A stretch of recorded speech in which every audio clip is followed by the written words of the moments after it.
how you stand for him. You just can't keep coming to church and then hearing about Christ and embracing who Christ is and remain the same. I am convinced we have a lot of good church folk never come in contact with Christ. But watch this. We see where he stood, but what necessarily did he see? What he saw was a flawed system. He saw a flawed system because what's happening is there is an innocent man being executed for doing nothing wrong. I see some similarities in that system and in today's system. A system that one time would lock you up for the possession of marijuana, but a system that now says it's okay to possess and sell marijuana. That's a flawed system.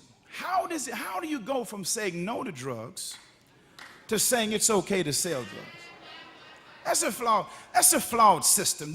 That's a flawed system. So I don't know why we are so overwhelmed by flawed systems now. Flawed systems have been in place a long time. There was a flawed system that found no fault in Jesus, but allowed the crowd to dictate, so they thought, his execution. But we see some faithless soldiers. These soldiers, not only this centurion, now mind you got to know what he's seeing. He's standing right in front of the cross. So he has to be looking up saying, something is wrong about this picture. Something is different about what's going on today.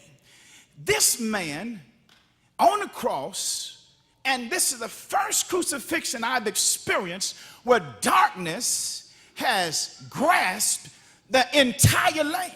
This is the first crucifixion where I've been, where geologists couldn't figure out why the earth is quaking. Meteorologists, they can't figure out why it's getting dark in the middle of the day. It seems as if there is cosmic chaos going on and nobody can explain what it is. But it's really not chaos. It's really God in control of everything that's happening. And sometimes we seemingly think life is chaotic, but it's really not chaotic. It's just God doing what he's doing. I know we think this election time is chaotic, but I have a sneaky suspicion it's just God providentially doing what he always does and what he always have planned to do. So I don't get overwhelmed when I see cosmological chaos when I know who a sovereign Savior is. God is always in control. I don't care how chaotic it looks, God is in control. Let me just knock on somebody's door. Come in and sit down with you and talk for a moment. I know you feel like your life is chaotic right now and you don't know how you're going to handle what's going on. I just want to tell you, get close enough to the cross of Christ and maybe you'll be exposed to Christ in such a way that you can calm your nerves and understand whatever is happening in your life, it is by divine design.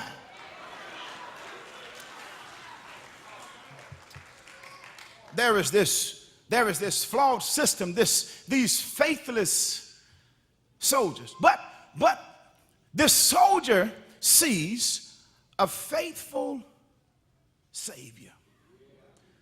How is he faithful? We see he's faithful because we see the composure of the Savior.